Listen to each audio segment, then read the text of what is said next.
CJI D Y Chandrachud की अध्यक्षता में 9 जजों की संविधान पीठ ने 8-1 के बहुमत के फैसले से कहा कि संविधान के तहत राज्यों के पास खदानों और खनिज युक्त भूमि पर कर लगाने का विधायी अधिकार है। इसके साथ ही सर्वोच्च न्यायालय ने कहा कि खनिजों पर देय रॉयल्टी कर नहीं है। इस पीठ में सीजेआई चंद्रचूड़ के अलावा जस्टिस ऋषिकेश रॉय, जस्टिस अभय एस ओका, जस्टिस जेबी पारदीवाला, जस्टिस मनोज मिश्रा, जस्टिस उज्जवल भुइयां, जस्टिस सतीश चंद्र शर्मा और जस्टिस ऑगस्टीन जॉर्ज मसीह शामिल थे। प्रधान न्यायाधीश जस्टिस चंद्रचूड़ ने अपने और पीठ के 7 अन्य जजों के फैसले को पढ़ा, जिसमें कहा गया कि संविधान की दूसरी सूची की प्रविष्ट 50 के अंतर्गत संसद को खनिज अधिकारों पर कर लगाने की शक्ति नहीं है। बहुमत के फैसले में सुप्रीम कोर्ट ने कहा कि वर्ष 1989 में 7 जजों की संविधान पीठ द्वारा दिया गया वह फैसला सही नहीं है, जिसमें कहा गया था कि खनिजों पर रॉयल्टी कर है।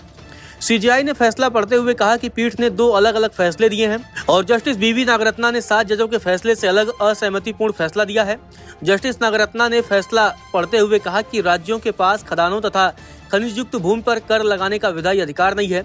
इसके बाद वरिष्ठ न्यायाधीश ऋषिकेश रॉय ने हल्के फुल्के अंदाज में कहा कि बहन नागरत्ना ने अपना असहमतिपूर्ण फैसला सुनाते हुए उसमें 8 कारण गिनाए हैं। तब मुझे लगा कि यह 8-1 का फैसला है। दरअसल ऐसा करने के पीछे उनके पास वास्तविकता में 7 कारण थे। फिर उन्हें लगा कि एक और कारण हो सकता है। सप्ताह में 7 दिन होते हैं। उन्होंने उन 7 दिनों में 7 कारण खोज निकाले। बहुत से लोग सोचते हैं कि हम जैसे जजों के पास बहुत सारी छुट्टियां होती हैं, लेकिन उन्होंने एक अतिरिक्त दिन कम किया है और कुल 8 कारण निकाले हैं। बधाई। आपको बता दें, संविधान पीठ इस विवादास्पद मुद्दे पर पहली बार विचार कर रही थी कि क्या खनिजों पर दे रॉयल्टी खान तथा खनिज अधिनियम 1957 के तहत टैक्स है। क्या केवल केंद्र को ही ऐसा टैक्स वसूलने का अधिकार है या राज्यों को भी अपने क्षेत्र में खनिज युक्त भूमि पर कर वसूलने का अधिकार है। नमस्कार, मैं हूं मानक गुप्ता। अगर आपको हमारा ये वीडियो पसंद आया हो तो इसे लाइक और शेयर जरूर करें और हाँ, हमें सब्सक्राइब और फॉलो करना ना भूलें ताकि आप देश और दुनिया की कोई खबर मिस ना करें।